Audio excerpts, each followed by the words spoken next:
नमस्कार दोस्तों, civil solution में आप सभी का एक बार फिर से स्वागत है। फ्रेंड्स, आज का हमारा टॉपिक है how to calculate quantity of marble, cement and sand for marble flooring. आज हम सीखेंगे कि अगर आप अपने घर में मार्बल फ्लोरिंग करने जा रहे हैं तो उस फ्लोर को बनाने के लिए आपका कितना उसमें मार्बल लगेगा, कितना उसमें सीमेंट लगेगा और कितना सैंड लगेगा, ये हम किस तरह से कैलकुलेट कर सकते हैं, इसको हम आज समझेंगे। चलिए शुरू करते हैं। इसको हम एक एग्जाम्पल के थ्रू समझेंगे। सपोज कीजिए आपका एक रूम है, उसकी लेंथ आपकी है 14 फीट 6 इंच और विड्थ हमें दी है 10 फीट 6 इंच। तो इस रूम के फ्लोर के लिए हमें क्वांटिटी का कैलकुलेशन करना है। फ्लोर की मटेरियल की क्वांटिटी निकालने के लिए हमें सबसे पहली चीज़ क्या चाहिएगी, इस रूम का फ्लोर का एरिया। अगर फ्लोर एरिया हमारे पास आ गया तो क्वांटिटी भी हम इजीली कैलकुलेट कर सकते हैं। चलिए हम इस रूम का फ्लोर एरिया निकालते हैं। तो एरिया हमारा क्या होता है, लेंथ इंटू विड्थ। रूम की लेंथ हमें यहाँ पे कितनी दी है, 14 feet 6 inch. 14 feet 6 inch multiply width हमें दी है 10 फीट 6 इंच। यहाँ पे मैंने ले लिया 10 फीट 6 इंच। अब यहाँ पे थोड़ा ध्यान दीजिएगा क्योंकि मोस्टली गलती हम यहीं पे करते हैं। हम क्या करते हैं, रूम का एरिया निकालते समय हम कैलकुलेटर में लिख देते हैं इसको। जैसे 14 फीट 6 इंच को हम लिख देंगे 14.6, 10 फीट 6 इंच को लिख देंगे हम 10.6, और ऐसा करके हम एरिया निकाल लेते हैं। लेकिन ये तरीका हमारा सही नहीं है, ये तरीका आपका गलत है। सही तरीका क्या है, फिट के बाद आपकी जो भी डायमेंशन इंच में होती है उस इंच की डायमेंशन को भी आपको फीट में कन्वर्ट करना होगा और उसके बाद मल्टीप्लाई करके हम एरिया निकालेंगे। तो चलिए हम इसका एरिया निकाल लेते हैं। यहाँ पे हम 6 इंच को फीट में कन्वर्ट कर लेंगे। तो एक फीट में हमारा 12 इंच होता है, तो 6 इंच में हमारा कितना हो गया, 6 divide by 12 is equal to 0.50। तो 14 फीट 6 इंच को हम यहाँ पे क्या लिख सकते हैं, 14.50। इसी तरह से हम 10 फीट 6 इंच को यहाँ पे लिख सकते हैं 10.50। तो इनको मल्टीप्लाई करने के बाद हमारा फ्लोर का एरिया यहाँ से आ गया 152.25 स्क्वायर फीट। अब यहाँ पे देखिए, अगर मैं यहाँ पे इंच को फीट में कन्वर्ट ना करके यहाँ पे 14.6 और इसको 10.6 की वैल्यू लेकर एरिया को कैलकुलेट करता हूँ तो हमारा एरिया यहाँ पे कितना आता है। तो यहाँ पे मैं कैलकुलेट कर लेता हूँ। यहाँ पे हमारा 14 फीट 6 इंच है, तो इसको मैं यहाँ पे लिख लेता हूँ 14.6 मल्टीप्लाई इसको हम करते हैं 10.6 से, 10.6 इज इक्वल टू हमारा एरिया यहाँ से कितना आ रहा है 154.76, और हमने यहाँ पे इंच को फीट में कन्वर्ट करके एरिया निकाला तो हमारा कितना आया 152.25, और यहाँ से हमारा है 154.76। यहाँ पे हमारा अप्रोक्सीमेट 2 स्क्वायर फीट का हमारा डिफरेंस यहाँ पे आ रहा है, जो कि बहुत ज़्यादा है। जितना ज़्यादा आपका एरिया होगा उतना ज़्यादा एरिया में वेरिएशन आपकी आएगी।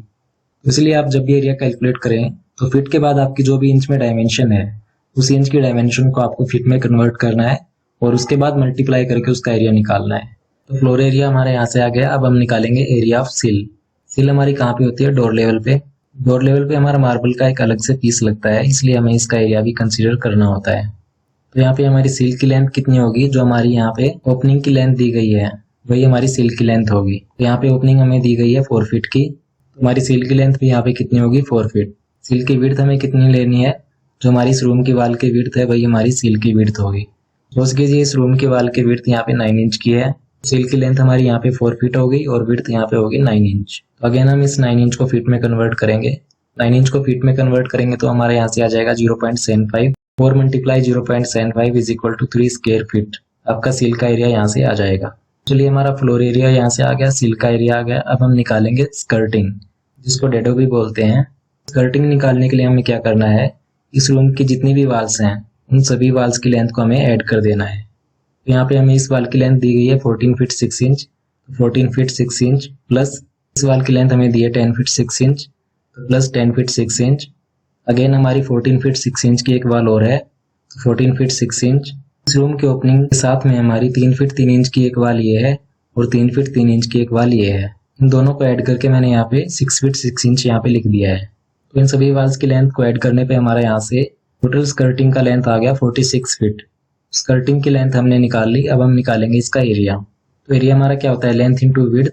तो लेंथ हमारी 46 फीट यहाँ से आ गई और विड्थ यहाँ पे मैं स्कर्टिंग की ले रहा हूँ 4 इंच। जनरली 4 इंच ही यूज करते हैं। 46 मल्टीप्लाई 4 इंच को यहाँ पे मैं फीट में कन्वर्ट कर लूंगा। तो फीट में कन्वर्ट करने के बाद यहाँ से आ जाएगी 0.33। तो 46 multiply 0.33 is equal to 15.18 square feet. हमारा स्कर्टिंग का एरिया यहाँ से आ गया। तो चलिए अब हम निकालेंगे total marble required. Total marble निकालने के लिए आपको क्या करना है, फ्लोर एरिया प्लस सिल का एरिया प्लस स्कर्टिंग का एरिया, इन तीनों एरिया को आपको ऐड कर देना है। तो फ्लोर एरिया हमारा कितना आया था 152.25, 152.25 प्लस सिल का एरिया हमारा आया था 3 square feet plus 3 plus skirting का एरिया हमारा आया था 15.18 स्क्वायर फीट, 15.18। इन तीनों एरिया को ऐड करने पे हमारा 170.43 स्क्वायर फीट टोटल मार्बल यहाँ से आ गया। अब हम क्या करेंगे, इस टोटल मार्बल में 10% वेस्टेज ऐड करेंगे, क्योंकि मार्बल लगाते समय हमारा कटिंग में कुछ मार्बल वेस्ट जाता है, इसलिए हम 10% एक्स्ट्रा उसमें ऐड करते हैं। 170.43 का हम 10% निकालेंगे तो आपका आ जाएगा 17 स्क्वायर फीट। इन दोनों को ऐड करने पे हमारा जो टोटल मार्बल यहाँ से आ गया 187.18 और से 190 स्क्वायर फीट हमारा टोटल मार्बल यहाँ से आ गया। चलिए हमने मार्बल निकाले, अब हम निकालेंगे cement and sand required for flooring. तो यहाँ पे मैं रेशियो ले रहा हूँ मोटार का 1:4, 1 सीमेंट हमारी और 4 हमारा सैंड। तो थिकनेस यहाँ पे मैं मोटार की ले रहा हूँ 1.5 इंच। एरिया हमने निकाल ही लिया था 190 स्क्वायर फीट। तो सबसे पहले हम वेट वॉल्यूम निकालेंगे। तो वेट वॉल्यूम हमारा क्या होता है, area multiply thickness of motor. Area हमारा 190 स्क्वायर फीट है, मल्टीप्लाई थिकनेस हमारी 1.5 इंच। तो इंच को मैंने यहाँ पे फीट में कन्वर्ट कर लिया है। 190 multiply 0.125 is equal to 23.75 cubic feet हमारा वेट वॉल्यूम यहाँ से आ गया। अब हम इस वेट वॉल्यूम को ड्राई वॉल्यूम में कन्वर्ट कर लेंगे। ड्राई वॉल्यूम में कन्वर्ट करने के लिए हम वेट वॉल्यूम को मल्टीप्लाई कर देंगे 1.33 से। 1.33 से मल्टीप्लाई इसलिए करते हैं क्योंकि हमारा जो ड्राई वॉल्यूम होता है मोटार का वो वेट वॉल्यूम से 33% ज़्यादा होता है। 23.75 multiply 1.33 is equal to 31.59 cubic foot आपका ड्राई वॉल्यूम यहाँ से आ गया। तो चलिए अब हम सीमेंट की क्वांटिटी निकालेंगे। तो मोटार रेशियो में हमारी सीमेंट कितनी थी 1, तो 1 मल्टीप्लाई ड्राई वॉल्यूम जो कि हमारा था 31.59, 31.59 इसको हम डिवाइड कर देंगे 5 से।